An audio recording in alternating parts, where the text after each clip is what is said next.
ওরে মরলে মানুষ দাম বাড়ে তার, ওরে মরলে মানুষ দাম বাড়ে তার, বাঁচতে অবহেলা। দুনিয়ার এই রং বাজারে এটা কেমন খেলা দয়াল, দুনিয়ার এই রং বাজারে এটা কেমন খেলা, দুনিয়ার এই রং বাজারে এটা কেমন খেলা দয়াল, দুনিয়ার এই রং বাজারে এটা কেমন খেলা। ওরে মরলে মানুষ দাম বাড়ে তার, মরলে মানুষ দাম বাড়ে তার, বাঁচতে অবহেলা। দুনিয়ার এই রং বাজারে এটা কেমন খেলা দয়াল, দুনিয়ার এই রং বাজারে এটা কেমন খেলা, দুনিয়ার এই রং বাজারে এটা কেমন খেলা দয়াল, দুনিয়ার এই রং বাজারে এটা কেমন খেলা। বাঁচতে মানুষ কেউ বলে না লোকটা বড় ভালো, মরলে বলে তার মরাতে বড় ক্ষতি হলো দয়াল, বড় ক্ষতি হলো। বাঁচতে মানুষ কেউ বলে না লোকটা বড় ভালো, মরলে বলে তার মরাতে বড় ক্ষতি হলো দয়াল, বড় ক্ষতি হলো। ওরে দেখতে আসে স্বজন সুজন, ওরে দেখতে আসে স্বজন সুজন, ডুবে যখন বেলা। দুনিয়ার এই রং বাজারে এটা কেমন খেলা দয়াল, দুনিয়ার এই রং বাজারে এটা কেমন খেলা, দুনিয়ার এই রং বাজারে এটা কেমন খেলা দয়াল, দুনিয়ার এই রং বাজারে এটা কেমন খেলা। ছেঁড়া কাপড় তাও জোটে না পরি কষ্ট করে, ঈদের নামাজ হয় না পড়া, নতুন জামা পরে দয়াল, নতুন জামা পরে। ছেঁড়া কাপড় তাও জোটে না পরি কষ্ট করে, ঈদের নামাজ হয় না পড়া, নতুন জামা পরে দয়াল, নতুন জামা পরে। ওরে নতুন কাপড় জুটবে জানি, ওরে নতুন কাপড় জুটবে জানি, ফুরাইলে বেলা। দুনিয়ার এই রং বাজারে এটা কেমন খেলা দয়াল, দুনিয়ার এই রং বাজারে এটা কেমন খেলা, দুনিয়ার এই রং বাজারে এটা কেমন খেলা দয়াল, দুনিয়ার এই রং বাজারে এটা কেমন খেলা।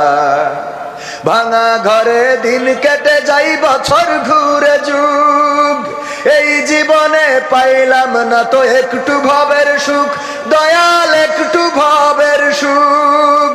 ভাঙা ঘরে দিন কেটে যাই বছর ঘুরে যুগ, এই জীবনে পাইলাম না তো একটু ভবের সুখ দয়াল, একটু ভবের সুখ। ওরে মরলে আসে ঘর বানাতে, ওরে মরলে আসে ঘর বানাতে, করে নাই অবহেলা। দুনিয়ার এই রং বাজারে এটা কেমন খেলা দয়াল, দুনিয়ার এই রং বাজারে এটা কেমন খেলা, দুনিয়ার এই রং বাজারে এটা কেমন খেলা দয়াল, দুনিয়ার এই রং বাজারে এটা কেমন খেলা। ওরে মরলে মানুষ দাম বাড়ে তার, মরলে মানুষ দাম বাড়ে তার, বাঁচতে অবহেলা। দুনিয়ার এই রং বাজারে এটা কেমন খেলা দয়াল, দুনিয়ার এই রং বাজারে এটা কেমন খেলা, দুনিয়ার এই রং বাজারে এটা কেমন খেলা দয়াল, দুনিয়ার এই রং বাজারে এটা কেমন খেলা। আর একটু জোরে, ঠিক বললাম না বেঠিক বললাম? বেঁচে থাকতে মানুষের কদর করে কম, কিন্তু মারা যাওয়ার পরে মূল্যায়ন আছে না নাই? আমার যুবকেরা বিয়ে করতে চায়, মাকে বলে মা বিয়ে দাও নাইলে বাড়ি ছাড়বো, বাইক কিনে দাও নাইলে বাড়ি ছাড়বো, এইটা করে দাও নাইলে এইটা করব।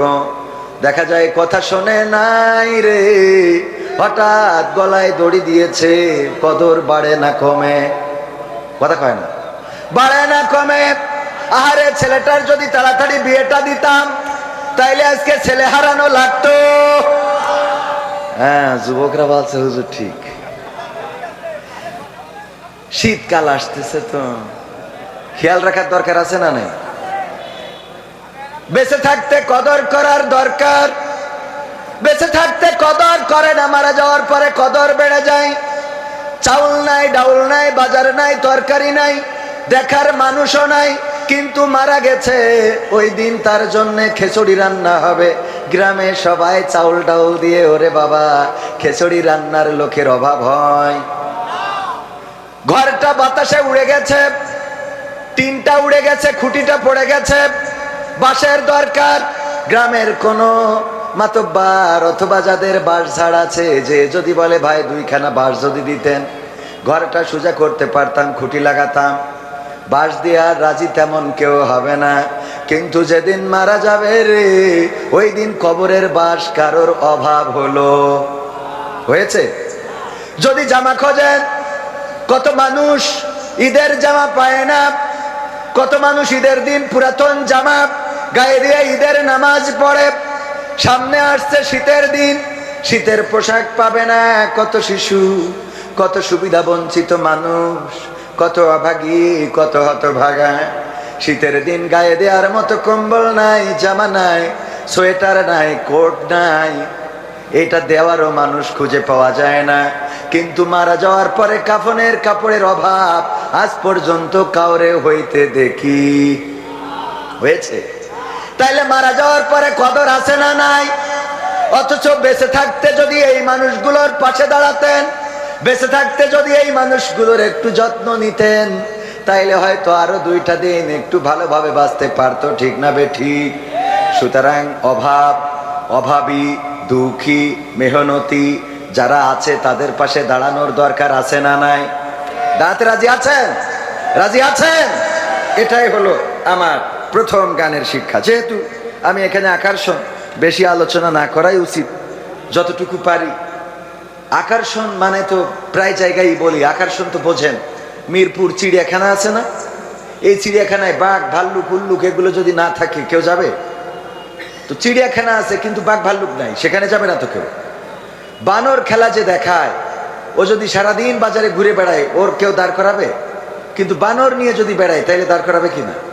আকর্ষণ বানর খেলা যে দেখায় সে না, আকর্ষণ হলো বানর। চিড়িয়াখানা আকর্ষণ না, আকর্ষণ হলো ওর মধ্যে উল্লুক, ভাল্লুক, বাঘ, সিংহ এগুলো, ঠিক কিনা? তো এই মাহফিলে অনেক বক্তা আছে, মুফাসসির আছে। আমি যেহেতু আকর্ষণ, তার মানে কি বুঝেন? ঠিক আছে তো? আচ্ছা, নোয়াপাড়া যুব সমাজ ও এলাকাবাসীর উদ্যোগে নবম বার্ষিক ঐতিহাসিক তাফসিরুল কোরআন মাহফিল। এই মাহফিলে মুফতি আমির হামজা ভাই ইতিপূর্বে 2 বার আসতে চেয়েছেন, কিন্তু ওনাকে আসতে দেওয়া হয় না। মনে আছে আপনাদের? মনে আছে? এখন মাহফিল হয় কিন্তু বন্ধ করার লোক খুঁজে পাওয়া যায় না।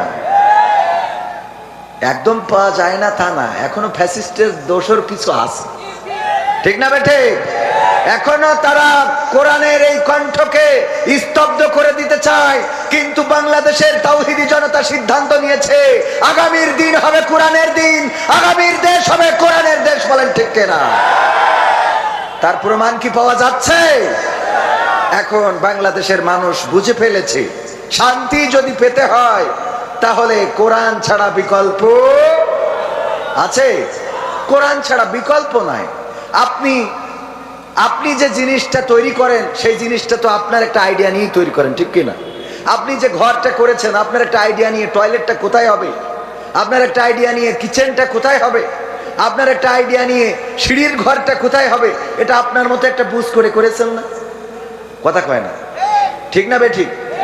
তো আপনার যে বুঝটা, আপনার মতো একটা প্ল্যানিং করে আপনি ঘরটা করেছেন, ওই জায়গায় আর একজন যদি তার মতো করে করতে যায়, দেখা যাবে যে আপনার শান্তি বিনষ্ট হচ্ছে। কথা বোঝেননি? আপনি প্ল্যান করেছেন সিঁড়ি দেবেন সামনে, হঠাৎ বউ মাতব্বার ও বলতিস না পিছনে বুঝিয়ে। তো এই যে একটা মনের মধ্যে খাত থেকে গেল, আমৃত্যুকাল বয়ে নিয়ে বেড়াতে হবে না?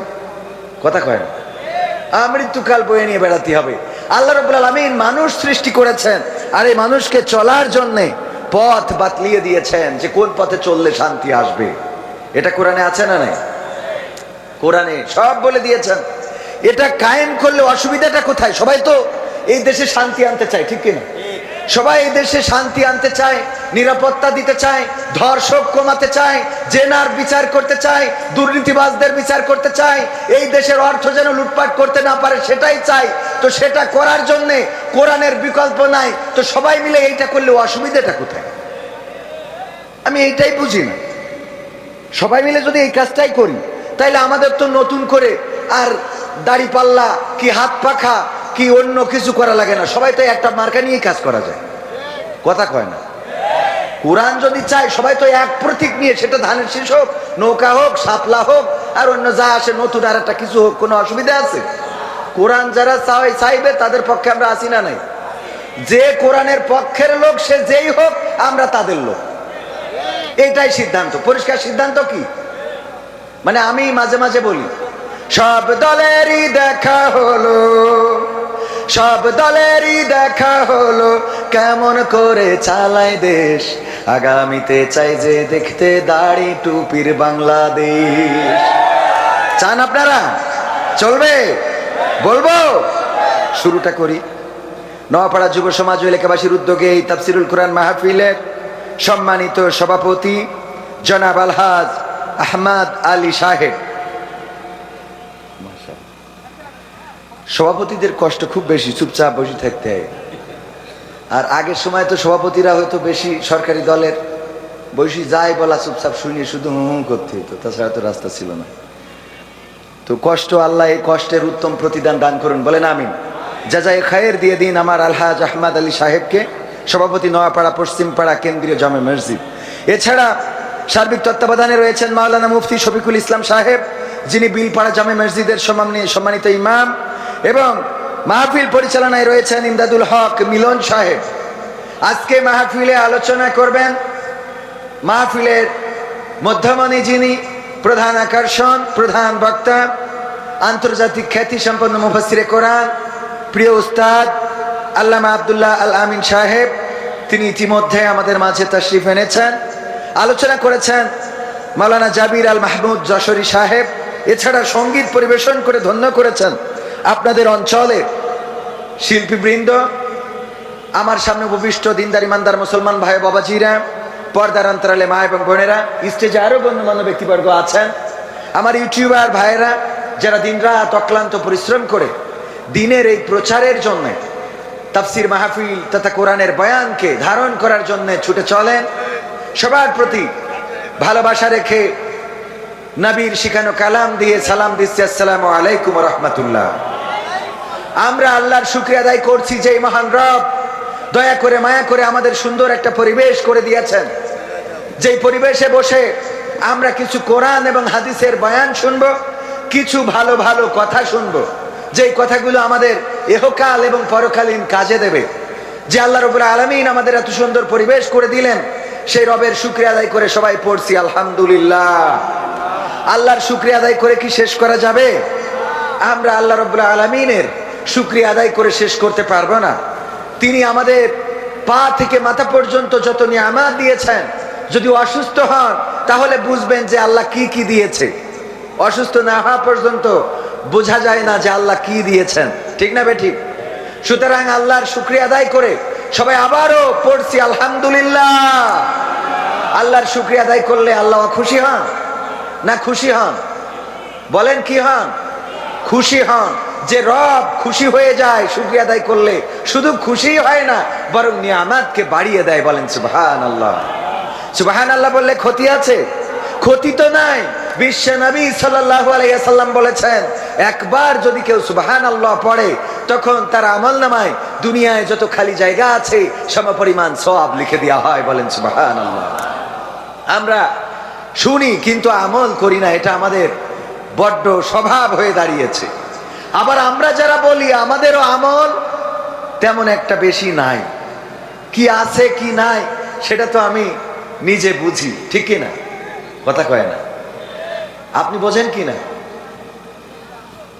একটু গায়ে লাগলো আমার কথাই বলি।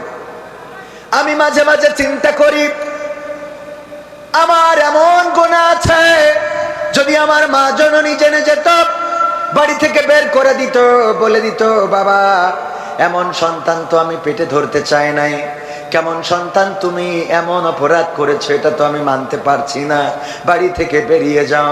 আমার এমন অনেক গুনাহ আছে, যেই গুনার খবর যদি বাবা জানতো, গলা ধাক্কা দিয়ে তাড়িয়ে দিত, অথবা ত্যায্য পুত্র করে দিত, তাজ্য পুত্র করে দিত। এমন অনেক গুনাহ আছে, যেই গুনার খবর যদি বন্ধু বান্ধব জানতো, ঘৃণার চোখে দেখতো। এমন অনেক গুনাহ আছে, যদি মেম্বার চেয়ারম্যান জেনে যেত, তাইলে বিচার সালিশ বসাতো। এমন অনেক গুনাহ আছে, যদি স্ত্রী জেনে যেত, তাইলে আমাদের সাথে এক খাটে ঘুমাতো না। এমন অনেক গুনাহ আছে, যদি সন্তান জেনে যেত, তাইলে বাবা বলে ডাকতো না। এমন অনেক গুনাহ আছে, যদি আপনারা জেনে যেতেন, তাইলে এই স্টেজে বসে কথা বলতে দিতেন না, বলতেন এমন হুজুরের এই স্টেজে কথা বলা চলবে না, নামিয়ে দাও নামিয়ে দাও। এমন অনেক গুনার খবর পৃথিবীর কোনো মানুষ জানে না। জানেন কে? চিল্লায়ে বলেন।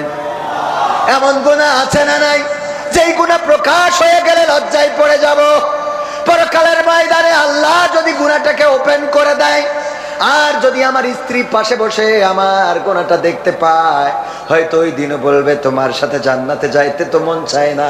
আল্লাহ যদি জান্নাত দেয়, বলবে এমন পাপী তুমি ছিলা, এমন অপরাধ তুমি করেছো, আহারে আমি তো কল্পনাও করি নাই।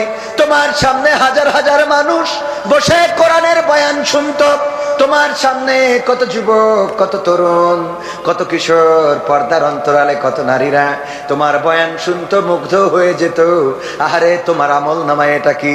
এমন গুনাহ শুধু আমার আছে না, আপনাদেরও আছে। আপনাদের যদি না থাকে আলহামদুলিল্লাহ বলেন আলহামদুলিল্লাহ। আর যদি থাকে, আমরা ক্ষমা চাইবো কার কাছে? আল্লাহর কাছে ক্ষমা চাইবো। আমল করতে হবে, আমলটা বাড়াতে হবে, যেটা জানবো সেটা আমলে আনতে হবে। আমার মা বোনেরা আছেন পর্দার অন্তরালে, আহারে অনেক মা বোন আছেন, যদি স্বামী আপনার পূর্বের ঘটনা জেনে যেত, তাইলে এই স্বামী আপনার সাথে সংসার করতো না। এমন অপরাধী মনে হয় নাই এই অঞ্চলে? বলেন আছে না নাই? আছে মানে কি? নারীদের ষড়যন্ত্র বড় ভয়ঙ্কর, নারীদের চক্রান্ত বড় ভয়ঙ্কর। আল্লাহ রাব্বুল আলামিন শয়তানের চক্রান্ত থেকে, নারীদের চক্রান্তটাকে আরো ভয়ঙ্কর বলে উপস্থাপন করেছেন। আপনারা জানেন, ঢাকা শহরে ঘটে গেল, ছাত্রদল নেতাকে হত্যা করেছে। ধারণা করা হলো রাজনীতির কারণে হত্যা হতে পারে, কিন্তু না, রাজনীতির কারণে নয়। টিউশনি করায় বর্ষা নামের এক মেয়েকে, আর এই জোবায়েদ সে টিউশনি করাতে যে মেয়েটার সাথে রিলেশন হয়েছে, মেয়েটার সাথে সম্পর্ক হয়েছে, তার আবার 9 বছর ধরে সম্পর্ক রয়েছে অন্য ছেলের সাথে। এইটার কারণে সিদ্ধান্ত নিতে পারছে না কার সাথে যাবে। এরকম হয় না? কার সাথে যাবে? দুইটাই ভাল লাগে। ভাত খাবা না মুড়ি খাবা? ভাত খাইলে মুড়ি দেওয়া সম্ভব না, মুড়ি খাইলে ভাত দেওয়া সম্ভব না। জিজ্ঞাসা করা হলো ভাত খাবা না মুড়ি খাবা? কয় মুড়ি খেয়ে তারপর ভাত খাবো। বর্ষার অবস্থা দাঁড়াইছে এইটা। চিন্তা করলো টিউশনি মাস্টারকে দেখি কেমন, হয়তো চেক টেক করে দেখেছে বেশি নেটওয়ার্ক পায় না, এই জন্যে আবার পুরাতনে ফিরে যেতে চেয়েছে। উপায় কি? এইটারে মেরে ফেলতে হবে, হত্যা করতে হবে। দায়িত্ব দেওয়া হলো তাকে হত্যা করো, তা না হলে আমি তোমার হতে পারবো না। মাহির নামের ছেলেটা মেয়ের এই ফাঁদে পা দিয়ে হত্যা করলো। একজন মায়ের কোল খালি করলো, বাবার স্বপ্নগুলো চূর্ণ বিচূর্ণ হয়ে গেল। একজন মানুষ পৃথিবী থেকে বিদায় নিল।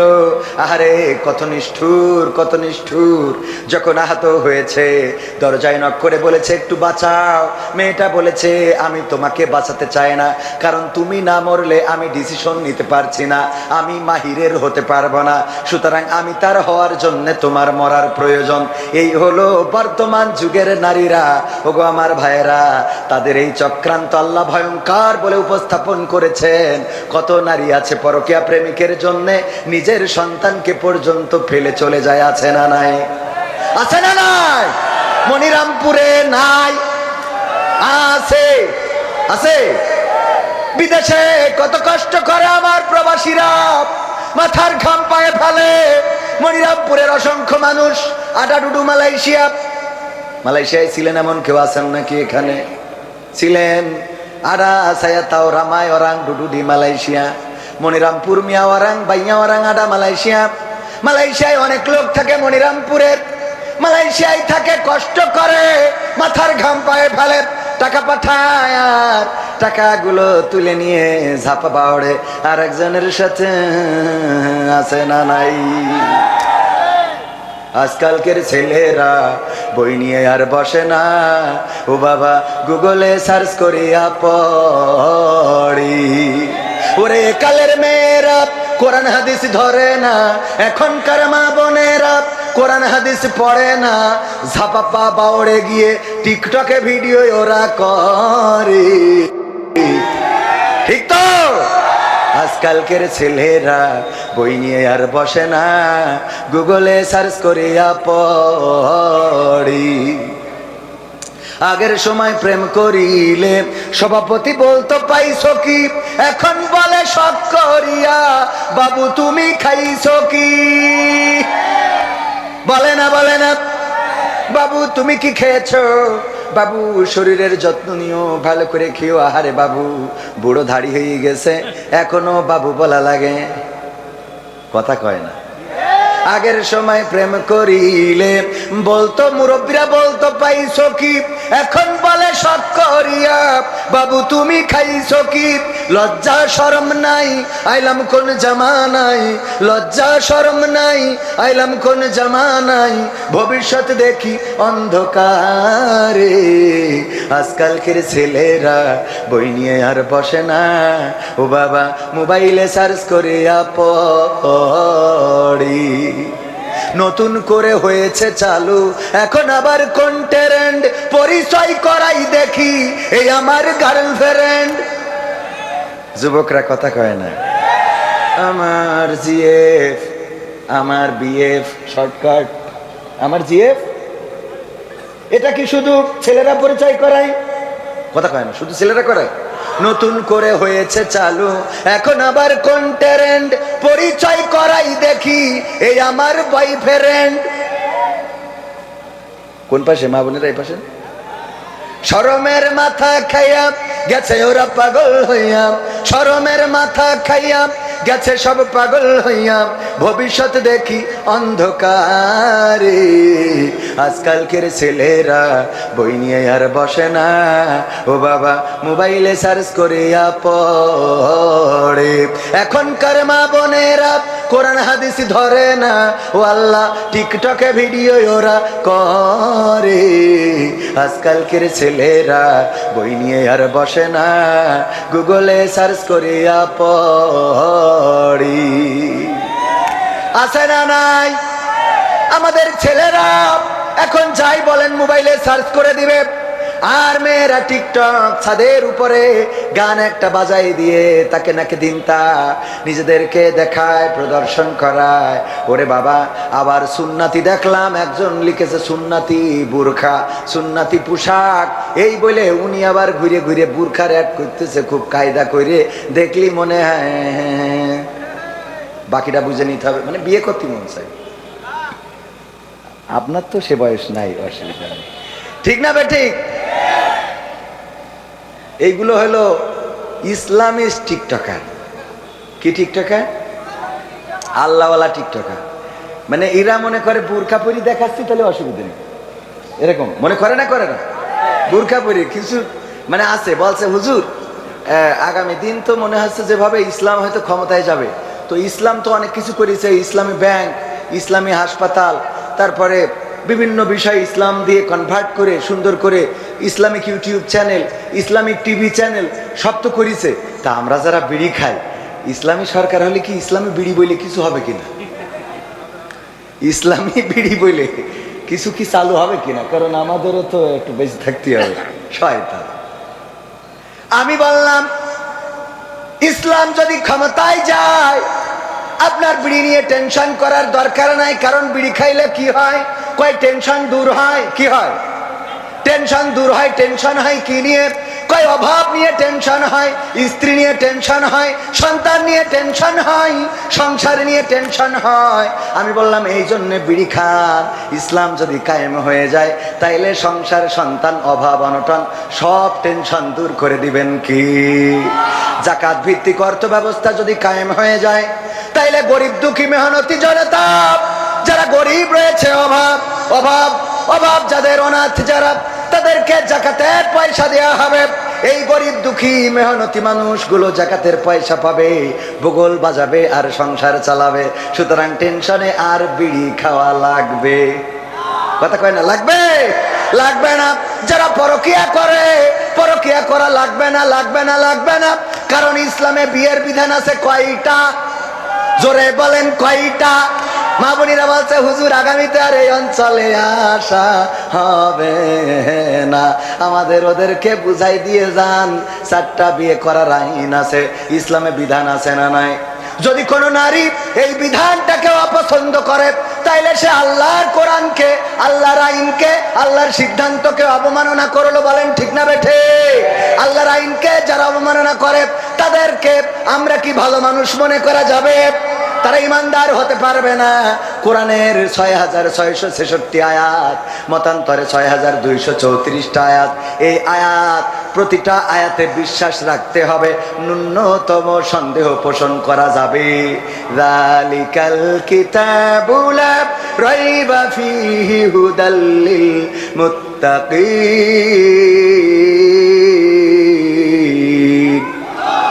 আমার আল্লাহ বলছেন এটা এমন একটা কিতাব, যেই কিতাব নিয়ে ন্যূনতম সন্দেহ করার অবকাশ আমি রাখি নাই। সুতরাং 4টা বিয়ে করার বিধান দিছি, এটাতে তোমরা সন্দেহ করবে না, এটাতে তোমরা সংশয় করবে না, এটাতে তোমরা আপত্তি করতে পারবে না। তবে হ্যাঁ, এর আগের কথাটা আছে, সেটা হলো যখন বিয়ে করবেন একাধিক, তখন ইনসাফ কায়েম করার দরকার আছে না নাই? কিন্তু ছোট বোন নিয়ে যে ঝাপা বাওড়ে ঝাপালেন হবে? ছোট বউ নিয়ে ঝাপা বাওড়ে ঝাপালেন, কক্সবাজার গিয়ে কাঁপালেন, আর বড় বউ সন্তান নিয়ে কেঁদে কেটে বেড়াই, খাবার নাই ঘরে, বাজার নাই। এইটা যদি করে তাইলে আপনার এই বিয়ে করা জায়েজ, কথা কয় না? মা বোনেরা বলছে তাহলে হুজুর ঠিক আছে। পরের লাইন না শুনে আগের তে লাফ দিলে হবে, কথা কয় না? হবে। বলল কবিতা লিখে আনবা ছাত্ররা আমার, কবিতা লিখবা, আমি দেখতে চাই কে ভালো কবিতা লেখো। কবিতা লিখেছে, জমাও দিয়েছে, এরকম চিরকুটে করে জমা দেওয়ার ওখানে লেখা রয়েছে চোখের জল উঠিয়াছে কপালে। বলছে তোর কবিতা হয়নি কেন? তা বলছে চোখের জল নিচে মুখে নামবে, কপালে যাবে কেন? এ কি কবিতা স্যার? হয়নি কবিতা, না নম্বর পাবো না। না তো একটু পরের লাইনটা পড়েন। পরের লাইন পড়ে দেখে লেখা আছে চোখের জল উঠিয়াছে কপালে, পা দুটো বাঁধা ছিল কদমের ডালে। তাহলে তো চোখের জল কপালে আসবে। বলছে তাহলে ঠিক আছে। বলছে স্যার পরের লাইন না শুনে আগের তে লাভ দেন, এটা কি করা ঠিক? আমাদের দেশে এমন মানুষ আছে না নাই? বক্তৃতা দিল আমির হামজা ভাই কোন একজন আমেরিকান মহিলার কথা, কোন একজন গবেষকের কথা সম্ভবত বলেছে যে সে নাকি কোরআনে ভুল পেয়েছে 360টা। এই কথাটা বলতে যে বলেছে ওই মহিলা বা ওই গবেষক বলেছে আমি কোরআনে ভুল পেয়েছি 360টা। এই অংশটুকু কেটে লাগাই দিয়েছে যে আমির হামজা কোরআনে ভুল ধরেছে 360টা। বলেন নাউজুবিল্লাহ। এরকম কাটিং করার লোক আছে না নাই? আগেরটা শোনে না, পরেরটাও শোনে না, মাঝখান ধরি টানাটানি। একবার খবর আসলো আল্লামা দেলোয়ার হুসাইন সাইদির মেয়ে বেরোয় গেছে, বেরোয় যাওয়া তো বোঝেন আঞ্চলিক শব্দ, আর একজনের সাথে পালিয়ে গিয়ে বিয়ে করেছে। খবর আসলো ছোটবেলা বাবা বেঁচে আছে। আমি বাড়ি যেয়ে মাকে বললাম মা খবর আমাদের গ্রামের অমুক জন বলল যে আল্লামা সাইদির মেয়ে নাকি বের হয়ে গেছে। বললো তোমার আব্বা বাড়ি আসুক তারপরে জানবানে। আব্বা বাড়ি আসার পরে জিজ্ঞাসা করা হলো, আব্বা বলল আল্লামা দেলোয়ার হুসাইন সাইদির তো মেয়েই নাই। কি নাই? এই জাতীয় অপপ্রচারকারী আছে না নাই? এমন যারা অপপ্রচার করে ওরা হলুদ মিডিয়া, হলুদ সাংবাদিক আর কিছু দুষ্কৃতিকারী, তারা নানান ভাবে অপপ্রচার করে ইসলামকে ফসাতে চায়। ইসলামী মূল্যবোধে যারা বিশ্বাসী তাদেরকে বাংলার জমিনে বিতর্কিত করতে চায়, মানুষ যেন তাদের থেকে দূরে যায়। এই কাজগুলো এখন করে না, আগেও ছিল।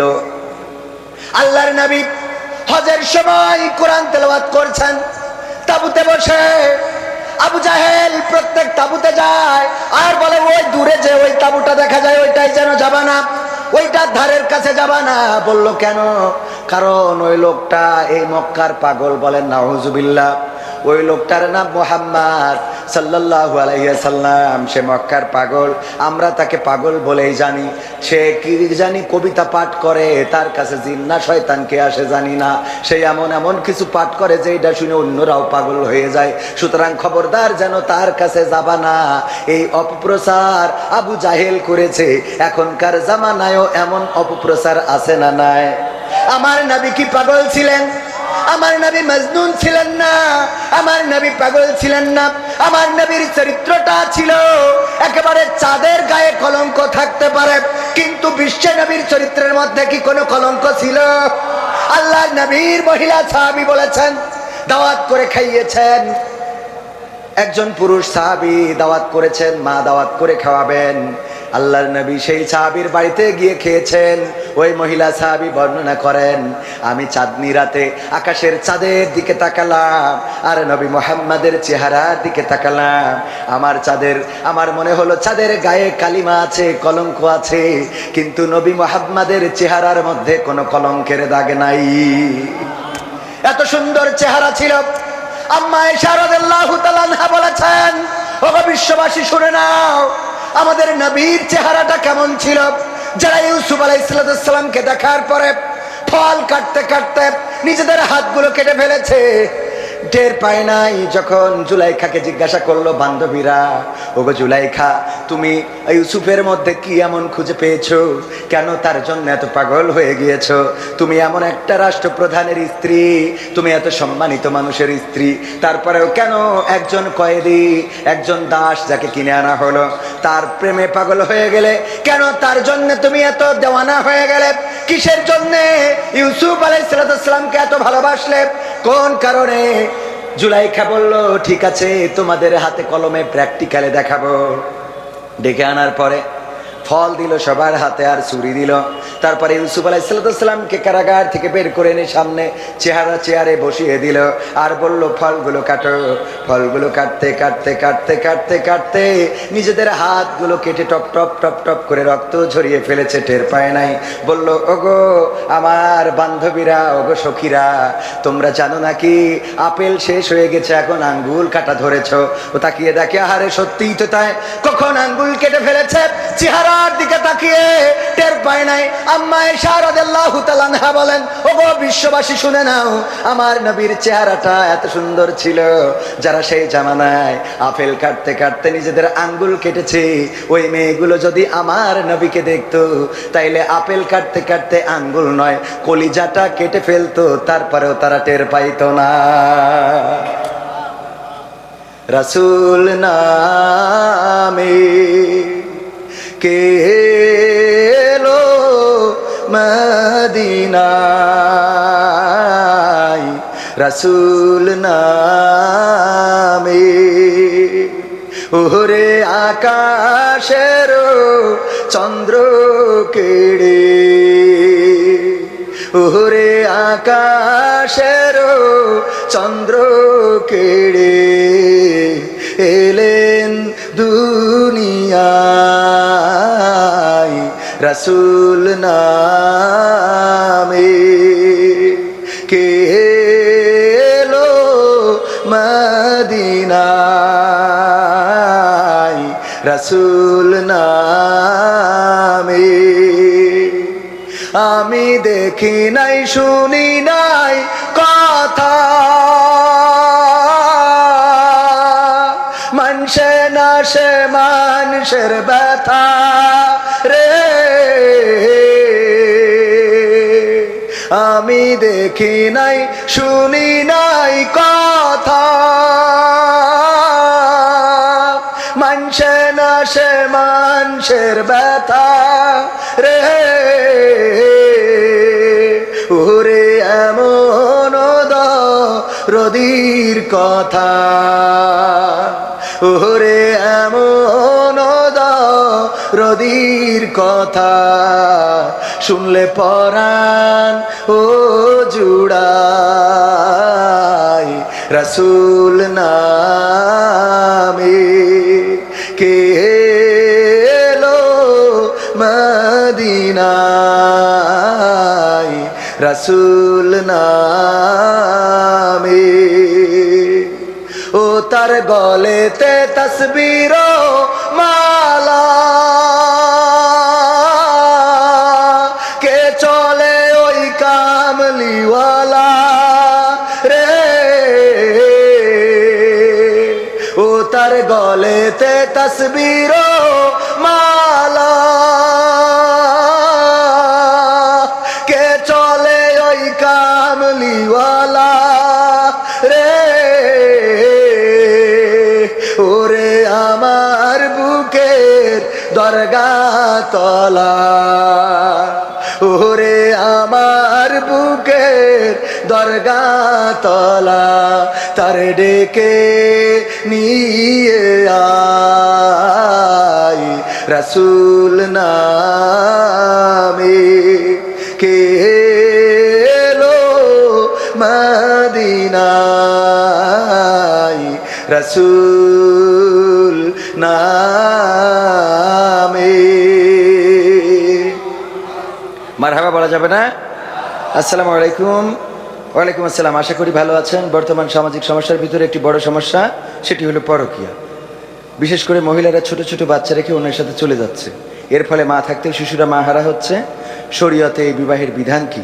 আপনার কথায় পরকীয়া বন্ধ হবে কিনা জানি না, তবে সমাজের সকল শ্রেণীর মানুষ সহ ওই নারী পুরুষ যাতে বুঝতে পারে তাদের কর্মের ফল কি, সবিনয় নিবেদন এই বিষয়ে সুস্পষ্ট আলোচনার জন্যে, যাতে কোনো শিশু মা থাকতেও মা হারা না হয়। তো আমি এই চিঠি পড়ার আগেই তো ওই নিয়ে আলোচনা করছিলাম। হ্যাঁ, তাইলে সাবজেক্ট ঠিকই আছে। শরীয়তের বিধান কি সেটা আমার পরের বক্তা বলবেন।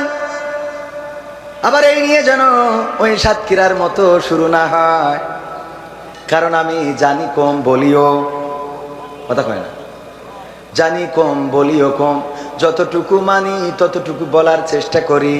কারণ বলার সাথে মানার সাথে যদি মিল না থাকে অ্যাটাক করবেন কে? কথা কয় না, অ্যাটাক করবেন কে? আল্লাহ বলেছেন ইয়া আইয়ুহাল্লাযীনা আমানু লিমা তাকুলুনা মা লা তাফআলুন। ও ঈমানদারেরা, এমন কোন কথা বলো না যা তোমরা কাজে পরিণত করো। কাজে পরিণত যা করি না সেই কথা বলা যাবে। সেই কথা যদি বলি, আল্লাহ রাব্বুল আলামিন পরকালের ময়দানে আল্লাহর নবী সাল্লাল্লাহু আলাইহি ওয়াসাল্লাম বলেছেন, জিহ্বাটা টেনে ধরে আগুনের কেচি দিয়ে জিহ্বাটা কেটে দিবেন কি? আল্লাহ কেটে দিবেন, আল্লাহ ফেরেশতা দিয়ে কাটিয়ে দিবেন। ওগো আমার ভাইরা, পরকীয়া সামাজিক ব্যাধিতে রূপান্তরিত হয়েছে অনেক কারণ, তার মধ্যে অন্যতম কারণ শুধু নারীদের দোষ এটা বললে হবে না, পুরুষেরও দোষ আছে না নাই? আডা ওরাং ডুডুডি মালয়েশিয়া পাকায় ওরাং ইন্দু নাডা কাতাডা। মালয়েশিয়ায় যারা ছিল তারা বুঝতে পেরেছে না পারে নাই? হাত উঁচু করেন, হাত উঁচু করেন।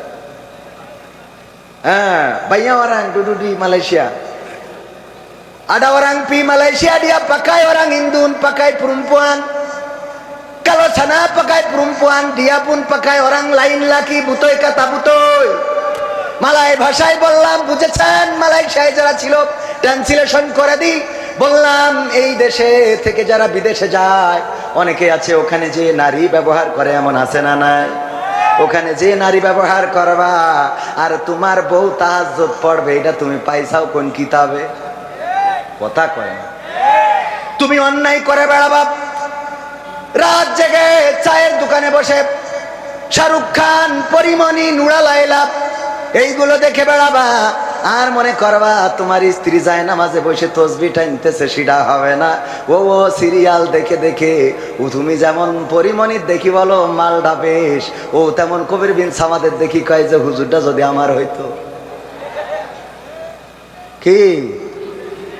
হ্যাঁ, তুমি আর একটা সাথী পারলি, ও সাথী আরে না। এই মানসিকতা আল্লাহ দিয়ে এই মানুষকে বানিয়েছেন। আদম আলাইহিস সালামকে সৃষ্টি করলেন। আহারে, সৃষ্টি করার পরে একা একা জান্নাতে ভালো লাগে না। আল্লাহ বুঝলেন আদম আলাইহিস সালামের মনটা খারাপ হয়ে যায়, সাথে সাথে হাওয়া আলাইহিসসালামকে সৃষ্টি করলেন। আদম আলাইহিসসালাম দেখার পরে অমনি জড়াই ধরতে যাবে, আল্লাহ বলছে থামো, এক্ষুনি না। হ্যাঁ, যুবকরা এরম আছে না, আরে বাবা প্রথমে 14 তারিখে ফুল দিয়ে পরে 15 তারিখে তার নিয়েতে হানিমুনে যাচ্ছে, পাকা একটু কদিন দেরি আছে না নাই? লাইলাতুল ফেব্রুয়ারি পালন করার যুবক আছে না নাই? তুমি যার লাগে এমবি ভরো তার তো বাটন ফোন। ওরে কেমন করে বুঝবে গো সে, কেমন করে বুঝবে গো সে ডিজিটাল তোর মন। তুমি যার লাগিয়া, তুমি যার লাগিয়া এমবি ভরো তার তো বাটন ফোন। মেসেজ দিলে সিন করে না, দেয় না তো রিপ্লাই, ভিডিও কলে বলবা কথা ক্যামেরা তার নাই রে, ক্যামেরা তার নাই। মেসেজ দিলে সিন করে না, দেয় না তো রিপ্লাই, ভিডিও কলে বলবা কথা ক্যামেরা তার নাই রে, ক্যামেরা তার নাই।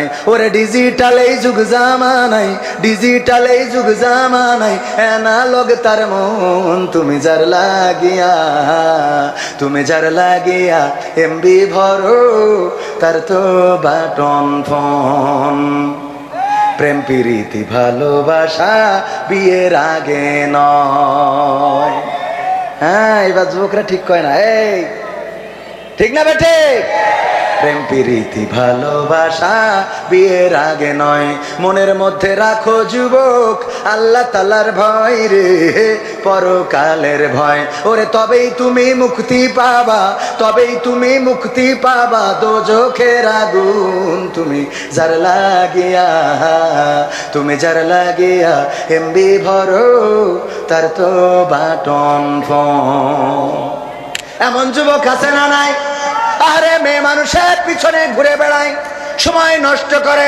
গতকালকে আলোচনায় বলেছিলাম, ও বয়গ যুবক, ওই 14 ফেব্রুয়ারির অপেক্ষা করে লাভ নাই, ওই ভ্যালেন্টাইন্স ডে গদখালি যে লাভ নাই। তুমি যারে চাও ওর পিছনে ঘুরে লাভ নাই, কারণ তুমি যারে চাও সে হয়তো আর একটারে চাইতে পারে না, পারে না। আবার এখনকার মেয়েরা চায় কাদের?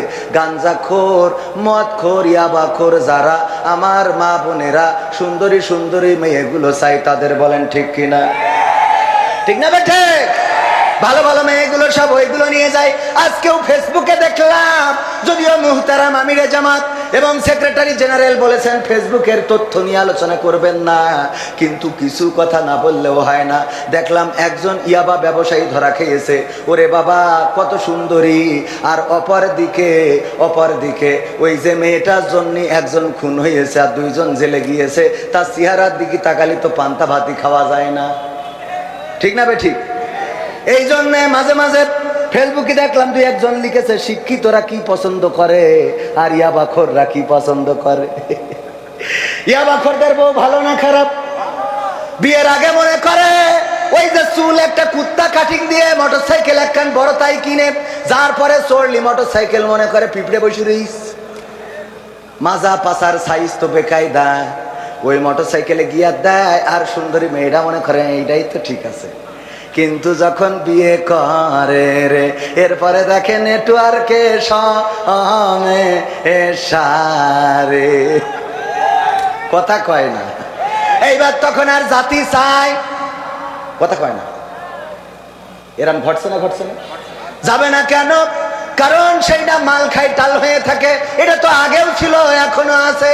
আগে দেখে পাগল হইলা, এখন কেন এটা করো? দাড়ি দেখে পছন্দ হয় না, টুপিওয়ালা পছন্দ হয় না, মাদ্রাসার হুজুর পছন্দ হয় না, কিন্তু ইতিহাস সাক্ষী আমাদের আবু তাহা আদনানদের বিমানবালারা পর্যন্ত চলে আসে।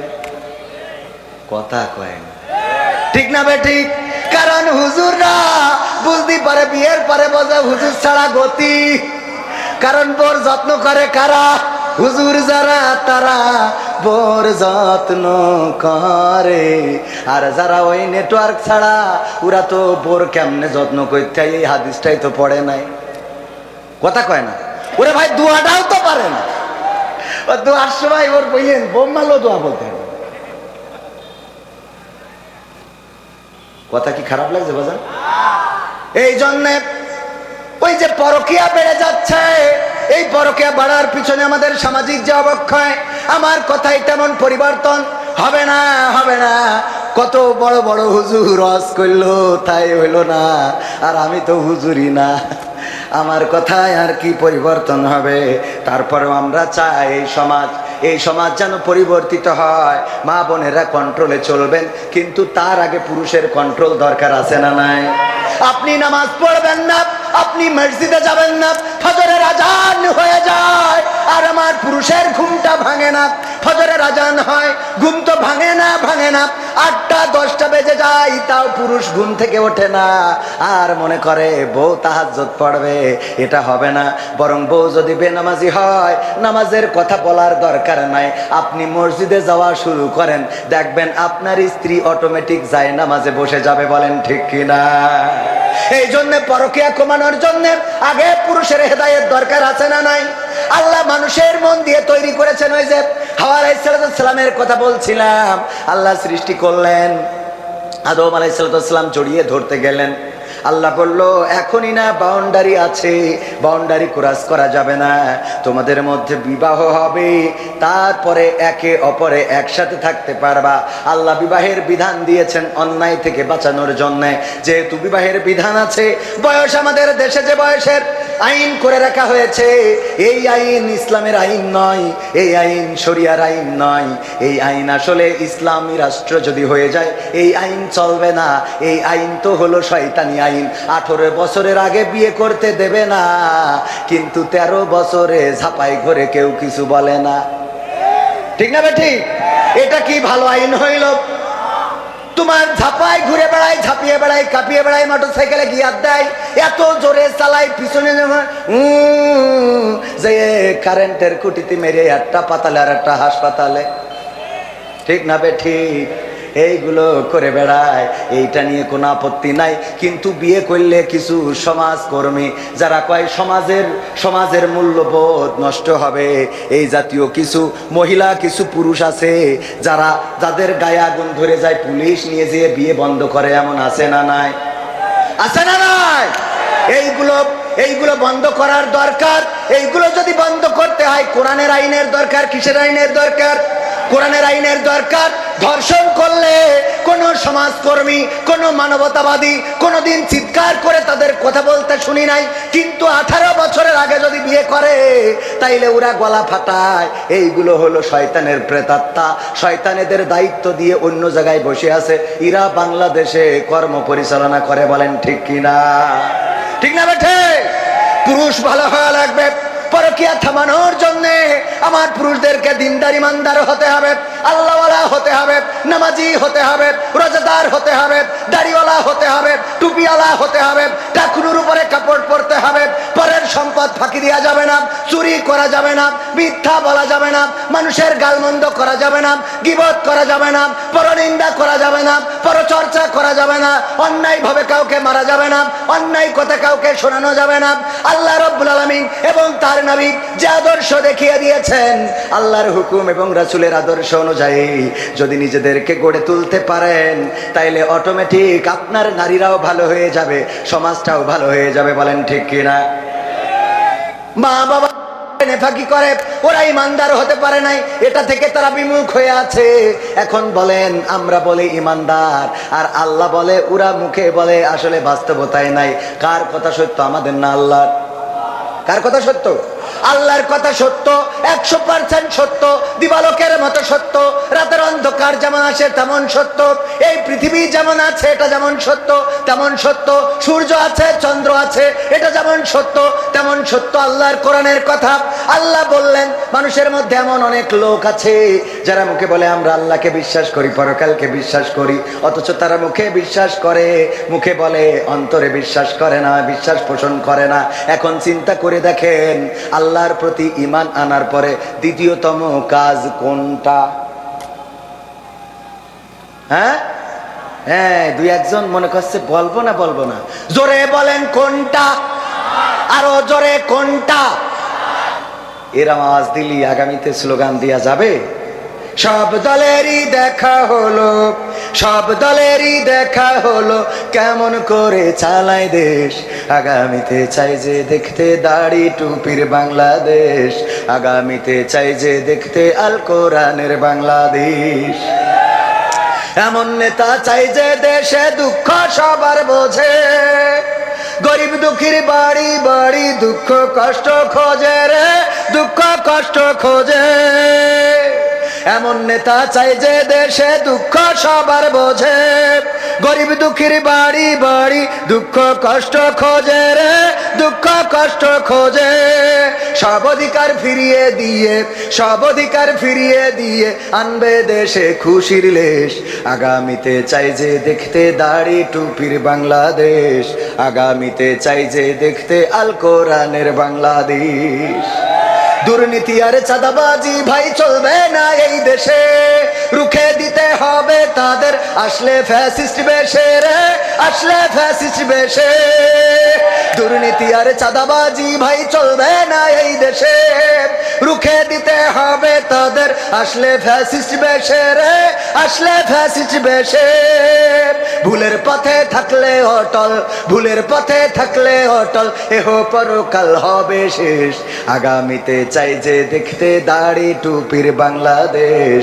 আগামীতে চাই যে দেখতে আল কোরআনের বাংলাদেশ। ভ্রান্ত মতে বাতিল পথে শান্তি খোঁজে যারা, রবের ভাষায় চোখ থাকিতে অন্ধ বধির তারা রে, অন্ধ বধির তারা। ভ্রান্ত মতে বাতিল পথে শান্তি খোঁজে যারা, রবের ভাষায় চোখ থাকিতে অন্ধ বধির তারা রে, অন্ধ বধির তারা। ভুলের পথে চললে আইন আল কোরআনের, চললে আইন আল কোরআনের, তবে দেশটা চলবে বেশ। আগামীতে চাই যে দেখতে দাড়ি টুপির বাংলাদেশ। আগামীতে চাই যে দেখতে আল কোরআনের বাংলাদেশ। সব দলেরই দেখা হলো, সব দলেরই দেখা হলো কেমন করে চালায় দেশ। আগামীতে চাই যে দেখতে দাড়ি টুপির বাংলাদেশ। আগামীতে চাই যে দেখতে আল কোরআনের বাংলাদেশ।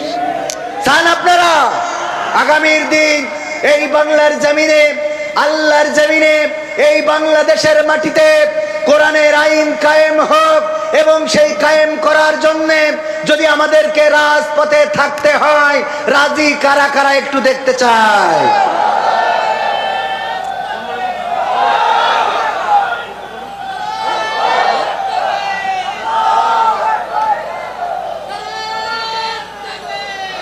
সম্মানিত ভাইয়েরা, যদি ঐক্যবদ্ধ থাকেন, চরমনাই, জামাত, হেফাজত, যত ওলামায়ে কেরাম আছে, পাশাপাশি যারা প্রকৃত অর্থে আল্লাহকে ভালোবাসেন, রাসূলকে ভালোবাসেন, তারা যদি ঐক্যবদ্ধ হন, তাহলে বাংলাদেশে 5ই আগস্টে যেমন এক ধাক্কায় আমরা অনেককে বর্ডার পার করে দিয়েছি, আর একটা ধাক্কায় এই জমিনে কোরআনের রাজ কায়েম হয়ে যাবে ইনশাআল্লাহ।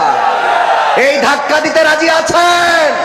যদি রাজি থাকেন, ঐক্যবদ্ধ থাকতে হবে, বাতিলের রক্ত চক্ষুকে উপেক্ষা করতে হবে। আর বাতিলকে স্পষ্ট করে বলে দিতে চাই, আমরা কোন দলের হয়ে কাজ করি না। আমাদেরকে জামাতের বলবেন হবে না, আমাদেরকে হেফাজতের বলবেন হবে না, আমাদেরকে আটরশি, ফুরফুরা, অন্যান্য যত দল আছে তাদের দলের ট্যাগ লাগাবেন হবে না। আমরা দল করি আল্লাহ ও তার রাসূলের দল, বলেন ঠিক কিনা? কারণ এই জমিনে যদি কোন ইসলামী দল আল্লাহর আইনের বিপক্ষে যায়, আমরা সেই ইসলামী দলকে বঙ্গোপসাগরে ফেলে দেব, ঠিক না ঠিক? আর যদি কোনো অনইসলামিকও ইসলামের পক্ষে আসে, বুকটা উদার রেখেছি, জড়িয়ে বুকে তুলে নেব। এটাই তো অনেকেই আমাদের ভুল বোঝে, মনে করে মনে হয় কোনো দলের হয়ে আসছে, কোনো দলের হয়ে কথা বলবো। আমরা তো আল্লাহর দলের। কার দলের? অ্যাডভোকেট গাজী এনামুল হক। আল্লাহর কথা এবং আল্লাহর আইন নিয়ে যদি চলের সাথে আসি, যদি আল্লাহর আইন নিয়ে না চলে, তাইলে তার পিছনে চা খাতি যাওয়ারও টাইম আমাদের নাই, ঠিক না বে ঠিক? এই জায়গায় বিএনপির কোন নেতা, অন্য দলের কোন নেতা যদি বলেন কোরআনের আইন দিয়ে চালাবো, সেই দলের পিছনে মেহনত করবো, বলেন ঠিক কিনা? অনেকেই বোঝে না, মনে করে হুজুর মনে না, পাগল। আমরা আল্লাহর দলের লোক। কার দলের লোক? ডাক্তার শফিকুর রহমান যদি কয় যে কোরআনের আইন দিয়ে দেশ চালাবো না, তাইলে আমরাও শফিকুর রহমানকে বলবো তোমার সাথেও আমরা চলবো। ঠিক না বে ঠিক? তোমার সাথে চলা হবে না। হ্যাঁ, মাশাআল্লাহ। আমাদের প্রিয় জাহাঙ্গীর স্যার আপনার এলাকার সন্তান, আপনার অঞ্চলের কৃতি সন্তান, অসংখ্য ওলামায়ে কেরামের সাথে ওনার সম্পর্ক রয়েছে। কিন্তু এই সম্পর্ক থাকলে অনেকেই ভুল ধারণা পোষণ করে যে উনি মনে হয় এই করি, উনার তো আল্লাহ কামাই ইনকাম কম দিন, কথা কয় না, এরকম মনে করে না করে না। আমাকে, আব্দুল আলামিন ভাইকে, আমির হামজা ভাই সহ ওলামায়ে কেরামকে মহব্বত করেন, ভালোবাসেন। বাতিলের যখন শাসন ছিল সেই সময় উনি আমাদের পাশে ছিলেন। মাদ্রাসা করবেন একটা, করছেন। এই মাদ্রাসা ইন্টারন্যাশনাল মানের মাদ্রাসা হবে। আপনারা এটা কি চান? ভালো কাজ যেই করুক তার সাথে থাকার দরকার আছে না নাই? ভালো কাজ যে করবে তার পক্ষে থাকতে হবে। আজকে আলোচনার টপিকেও ওইটা ছিল। আল্লাহ বলেছেন ইমান আনতে হবে আর আমলে সলেহ করতে হবে। ইমানের পরেই কোন কাজ? আমলে সলেহ কাজ। ইমানের পরে যে কাজটা সেটা তো আছেই, মানে এই আয়াতে কারিমা অনুযায়ী ইমানের পরে আল্লাহ কি বলেছেন? আমলে সলেহ। কি বলেছেন? কথা কয় না। আমলে সলেহ, ভালো কাজ, সৎ কাজ, নেক কাজ, এই করার তাগিদ করেছেন কে?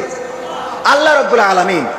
আর আমি যে আলোচনায় ছিলাম যে ঈমান আনার পরে পরবর্তী দায়িত্ব আমাদের উপরে কি চলে আসে, বলেছিলেন তো কয়েকজন, কি আসে? নামাজ। যদি কেউ কালেমা পড়ে এমন সময়ে, যেই সময় সূর্য অস্তমিত হয়ে যাচ্ছে, নামাজের হারাম ওয়াক্ত শুরু হয়ে যাবে, কিন্তু আল্লাহু আকবার বলার মতো সময় রয়েছে, তাইলে তার উপরে ওই আসর নামাজটা ওয়াজিব হয়ে যাবে। যদি কোনো নারী পবিত্র হওয়ার আগে এমন সময় পবিত্র হলেন যেই সময় সূর্য অস্তমিত হতে যাচ্ছে, আল্লাহু আকবার বলার মতো একটু সুযোগ আছে, ওই সময়ও যদি পবিত্র হয়ে যায় তবুও তার ওই ওয়াক্তের নামাজটা পড়ে নিতে হবে। ওগো আমার ভাইরা, এই জন্য ইমানের পরে নামাজ। আমি যেটা বলছিলাম, আল্লাহর প্রতি যদি আমাদের ইমান থাকে, পরকালের প্রতি যদি আমাদের ইমান থাকে, পুলসিরাতের প্রতি যদি আমাদের ইমান থাকে, কবরের প্রতি যদি আমাদের ইমান থাকে, গায়েবের প্রতি যদি আমাদের বিশ্বাস থাকে, তাইলে আজান হওয়ার পরে কেমন করে আপনি চায়ের দোকানে বসে থাকেন, আজান হওয়ার পরে কেমন করে কম্বলটা টেনে নিয়ে আবার ঘুমিয়ে পড়েন, আজান হওয়ার পরে মসজিদে না যেয়ে কেমন করে আপনি আপনার ব্যক্তিগত কাজে ব্যস্ত থাকেন। যদি আল্লাহর প্রতি বিশ্বাস থাকতো তাইলে আপনি আজান হয়ে গেলে নামাজ না পড়া পর্যন্ত শরীরের মধ্যে অশান্তি কাজ করতো। বলেন ঠিক কিনা? তাইলে কি আমাদের ইমানটা ঠিক আছে? তার মানে আল্লাহ বলেছে তাদের কথা যারা বলে আমরা বিশ্বাস করেছি, আমরা ঈমান এনেছি, আল্লাহর প্রতি এবং পরকালের প্রতি বিশ্বাস যদি করে থাকতো তাইলে নামাজ পড়তো, রোজা রাখতো। রোজার মাস আসলে গ্যাস্ট্রিক শুরু হয় এমন আল্লাহর বান্দা আছে না নাই? ওরে বাবা, ওর রোগ যত আছে 11 মাস হয় না, রোজার মাসে শুরু হয়। আবার এখন কিছু মুসাল্লিয়ানে কেরাম আছে, ও দুনিয়ার সব কাজ করে বেড়ায়, আইল কেটে তুলো ধুনা করিয়ে দিচ্ছে, আর মসজিদে আসলে চেয়ারে না বসলে নামাজ পড়তে পারে না। এরম আল্লাহর বান্দা আছে না নাই?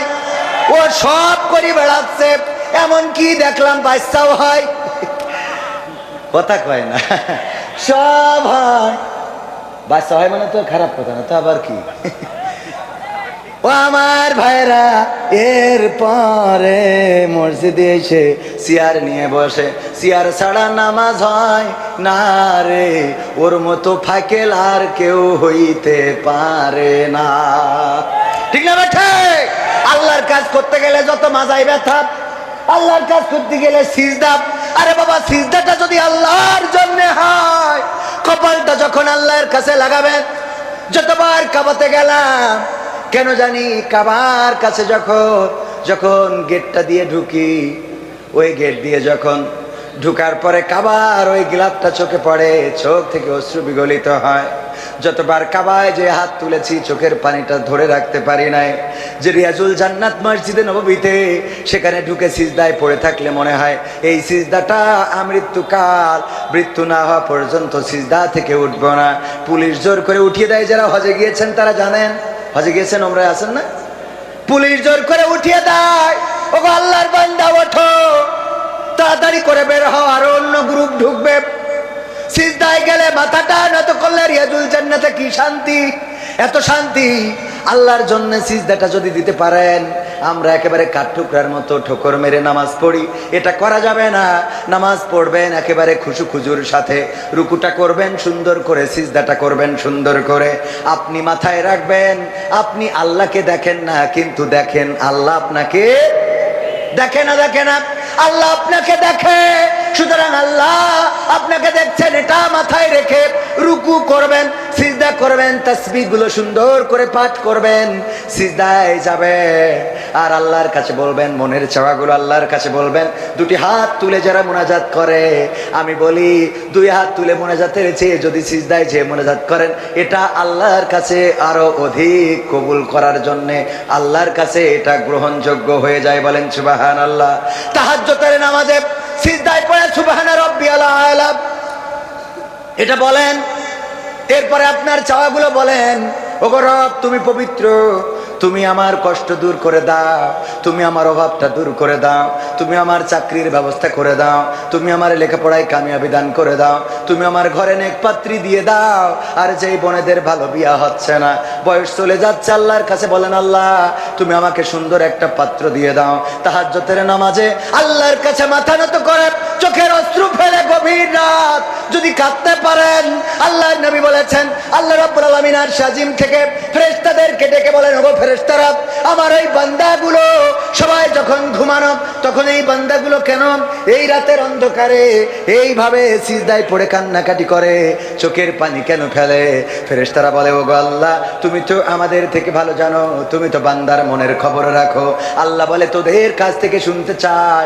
ফেরেশতারা বলে, আল্লাহ, ওই মানুষগুলো গুনাহ করেছে, ওই মানুষগুলো জেনা করেছে, ওই মানুষগুলো অন্যায় করেছে, ওই মানুষগুলো বাতিলের গোলামি করেছে, ওই মানুষগুলো অভাবে রয়েছে, ঋণগ্রস্ত রয়েছে, ওই মানুষগুলো রোগগ্রস্ত রয়েছে, কষ্টে রয়েছে, সংসারে অশান্তিতে রয়েছে।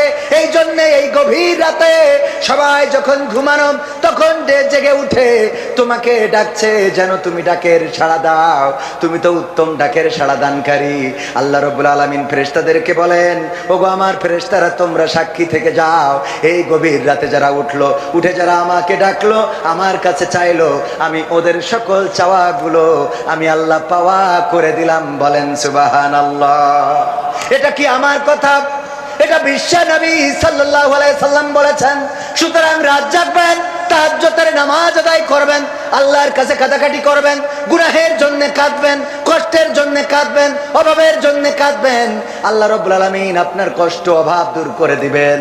আপনি সুখ চাইবেন, আল্লাহ সুখ দেবে, আল্লাহ আত্মিক প্রশান্তি দান করে দিবে। আল্লাহ রাব্বুল আলামিনের কাছে মাথা নত করে দিবেন। তার মানে ইমানের পরের কাজ হলো নামাজ আদায় করা। এরপরে আপনি সাওয়াম পালন করবেন, যাকাত দিবেন, হজ করবেন, এবিলিটি থাকলে, এটা ইসলামের স্তম্ভ গেল। আর সূরা আসর অনুযায়ী আপনি কি করবেন? আল্লাহ বলছেন ঈমান আনবেন, এরপরে সৎকর্ম করবেন। সৎকর্মের মধ্যে ছোট একটা টিপস আপনাদেরকে দিয়ে যাই। সৎকর্ম যারা করতে চান, মসজিদে তো যান, মসজিদে যাওয়ার পরে মসজিদের মুসাল্লিদের জুতোগুলো থাকে এলোমেলো, এই জুতোগুলো একটু ঘুরিয়ে সোজা করে দেওয়া যাবে না? যাবে না? যাবে? এটা সৎকর্ম। এই কাজগুলো করেন, ছোট্ট কাজ, কিন্তু এই কাজের সওয়াব বেশি না কম? ছোট কাজ। আমার স্যার বলেন, সেই দিন তুমি মনে করবা তুমি অহংকারী নও, যেই দিন তুমি ফকিরকে সালাম দিতে পারবা। কি করবা? ফকিরকে আমরা সালাম দিই, বরং ফকির সালাম দিলেন, আর আমারও তো এমনি মিরাজ খারাপ হয় ফকির দেখলে। কারণ এখন বেশিরভাগ ফকির ফকিরই না, বেশিরভাগ ফকির ফকিরই না। ফকিরকে সালাম দিবেন, অহংকার কমে যাবে। মসজিদের জুতা জোড়াটা সোজা করবেন, মানুষের সাথে ভালো আচরণ করবেন। বাজারে যাওয়ার পরে আমরা ভালো তরকারিগুলো কিনি, কিন্তু দেখবেন অনেক সময় অসহায় গরিব মানুষ বাড়িতে একটা পেঁপে গাছ ছিল, বুড়ো মানুষ, বুড়ি বলেছে আমার তো ওষুধটা নাই, দেখো ওই পেঁপে দুইটা পেড়ে নিয়ে যে বিক্রি করতে পারো কিনা, যদি বিক্রি করতে পারো তাইলে আমার ওষুধটা কিনে আইনো। এই বুড়ির কথা চিন্তা করে বুড়ো মানুষটা গাছে থাকা কয়টা 3-4টা পেঁপে নিয়ে যে বসে আছে। আরে বুড়ো মানুষটা মলিন মুখে দাঁড়িয়ে থাকে, বসে থাকে, ওই পেঁপেটাকেও কিনতে চায় না। যেই দোকানে তরকারি বেশি সেই দোকানে কাস্টমার বেশি। আর এই অসহায় মানবিক এই কাজগুলো, অসহায় মানুষটার এই মানবিক কাজগুলো করতে চায় না। আমলে সলেহ হলো আপনি বাজারে যাবেন, দেখবেন সবচেয়ে কে খারাপ অবস্থায় আছে, কার দোকানে কাস্টমার কম, কার কাছে মালামাল কম, কে ছোট দোকান, তার দোকানে যান, কেনাকাটা করেন, যেন এই মানুষটা স্বাবলম্বী হতে পারে। আপনি ওই পেঁপেটা যদি কিনে আনেন, হয়তো ওই পেঁপেটার মধ্যে বাড়ি বুড়িটার ওষুধ কেনার পয়সা রয়েছে, এই কাজটার জন্য পেঁপেটাও কিনা হইল, আর সোয়াব দিয়ে দিবেন কে? আমলে সলে, বুঝেছেন তো? ছোট কাজ, কিন্তু এই কাজগুলো অনেক বড়, অনেক বড় সোয়াব আল্লাহ রাব্বুল আলামিন আপনাকে দিয়ে দিবেন। সম্মানিত ভাইয়েরা, কথা বেশি বাড়াবো না, বাবা তোমার দরবারে সব পাগলের খেলা। তারপরে আরো গান শুনতে চেয়েছি। ওই সময় বিপদে যখন ছিলাম তখন একটা গান লিখেছিলাম, কিন্তু সেই গানটা ওই সময় গাতি দিত না, একবার গাইছিলাম, গাওয়ার পরে জুতো থুয়ে পালাতি হয়েছিল। বলেন সুবহানাল্লাহ। হ্যাঁ, গণতন্ত্র চিনি না আমি, জানি না গণতন্ত্র, গণতন্ত্র দেখিনি আমি, শুনেছি গণতন্ত্র। এটা ছিল না, কথা কয় না। গণতন্ত্র চিনি না আমি, জানি না গণতন্ত্র, গণতন্ত্র দেখিনি আমি, শুনেছি গণতন্ত্র, গণতন্ত্র চিনি না আমি, জানি না গণতন্ত্র, গণতন্ত্র দেখিনি আমি। হ্যাঁ, ও তো মাথায় আসে, টেনশন করার দরকার নেই। শুনেছি গণতন্ত্র, শুনেছিলাম আমি বাংলাদেশে গণতান্ত্রিক রাজা, যখন যারে মনে চেয়েছিল ধরে দিয়েছিল সাজা। ঠিক না বেঠে? শুনেছিলাম আমি বাংলাদেশে গণতান্ত্রিক রাজা, যখন যারে মনে চেয়েছিল ধরে দিয়েছিল সাজা। কাউকে দিয়েছিল ফাঁসির দণ্ড, রেখেছিল আয়না ঘরে, কাউকে আবার লাশ বানিয়ে ভাসিয়েছিল সাগরে। কাউকে দিয়েছে ফাঁসির দণ্ড, রেখেছে আয়না ঘরে, কাউকে আবার লাশ বানিয়ে ভাসিয়েছে সাগরে। করেছে সব কিসের জোরে, ছিল কি দাদার মন্ত্র? কেমন গণতন্ত্র ছিল, কেমন গণতন্ত্র, গণতন্ত্রের আড়ালে ছিল মোদির ষড়যন্ত্র। কেমন গণতন্ত্র ছিল, কেমন গণতন্ত্র, গণতন্ত্রের আড়ালে ছিল দাদার ষড়যন্ত্র। শুনেছি আগে নির্বাচনে লাগতো টাকার নোট, দেখেছি আমরা ভোট করিতে লাগেনি কোনো ভোট। লেগেছে বলেন? ভোট তো লাগেনি। এমন অবস্থা ছিল, এক মুরব্বী ফজরের নামাজ পড়ে ভোটের মাঠে গিয়েছে, যাওয়ার পরে বললো, বাবা আমার নাম্বারটা কত দেখো, দেখে আমার ভোট দেওয়ার স্লিপটা দাও। নাম্বার দেখে বলতেছে, চাচা এত কষ্ট করে কেন আসলেন? কয় কেন আসবো না, ভোট দেওয়ার জন্য তো আইছি। কয় আপনি মুরব্বী মানুষ, এত কষ্ট করে আসলেন, আমরা তো আপনার কাজটা সেরে দিছি। কয় তা কি করে হবে, এই সকালবেলা তো আমরা রওনা দিছি। কইলো আপনি রওনা দিছেন কটার সময়? কয় ফজর পড়ে। ওরা কয় আমরা তাহাজ্জুদ পড়ে তো কাম সারিছি। কি করেছি? আমরা তো তাহাজ্জুদ পড়ে কাম সেরে ফেলেছি। ওগো চাচা, আপনার কষ্ট করে আসা লাগবে না, আপনার কষ্ট আমাদের সহ্য হয় না, এই জন্যে আগেই আমরা তাহাজ্জুদ পড়ে ওই রাত্রি উঠে কাম সারিছি, আপনি যাইতে পারেন। চলে যাচ্ছে, আবার ডাক দিয়ে বলে, চাচা গো আর একটা কথা শোনেন, চাষিরে জন্য আবার কষ্ট করে পাঠায়েন না। কয় কেন? কয় চাষি তো, চাষির ভোট, বুড়ো বলতেছে চাষি তো মানে তোমার চাষি কি ভোট দিয়েছে? বলছে হ্যাঁ, চাষির ভোটটাও দিয়া শেষ। বলছে আরে কারে বিয়ে করিলাম রে আমার সোনার ময়না পাখি, কোন বাদোষে ভোট দিয়ে গেলি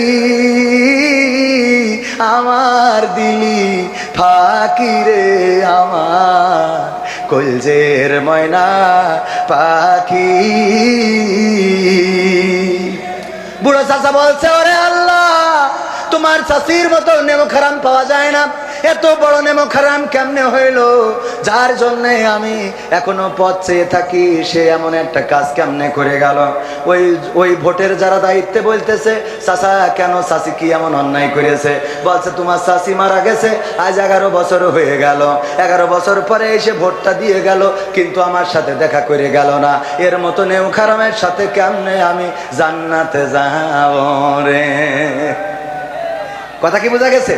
শুনেছি আগে নির্বাচনে লাগতো টাকার নোট, দেখেছি আমরা ভোট করিতে লাগেনি কোনো ভোট। ভোটের আগেই পাশ হয়েছে মন্ত্রী মিনিস্টার, লাগেনি মিছিল, লাগেনি মিটিং, লাগেনি তো পোস্টার। নির্বাচন কমিশন ছিল ইন্ডিয়ান কোন যন্ত্র। কেমন গণতন্ত্র ছিল, কেমন গণতন্ত্র, গণতন্ত্রের আড়ালে ছিল মোদির ষড়যন্ত্র। কেমন গণতন্ত্র ছিল, কেমন গণতন্ত্র, গণতন্ত্রের আড়ালে ছিল দাদার ষড়যন্ত্র। বিরোধী দল যারা সংসদে ছিল তারা ছিল পোষা ময়না, দেশ জ্বলে পুড়ে হয়েছিল ছাই, তবুও তো কিছু কয় না। বিরোধী দল যারা সংসদে ছিল তারা ছিল পোষা ময়না, দেশ জ্বলে পুড়ে হয়েছিল ছাই, তবুও তো কিছু কয় না। শাসনে ছিল না সততা নিষ্ঠা, বিচারের ছিল না মান, সংসদে বুঝি তাই শোনা যেত মমতাজের গান। এখন কি শোনা যায়? শাসনে ছিল না সততা নিষ্ঠা, বিচারের ছিল না মান,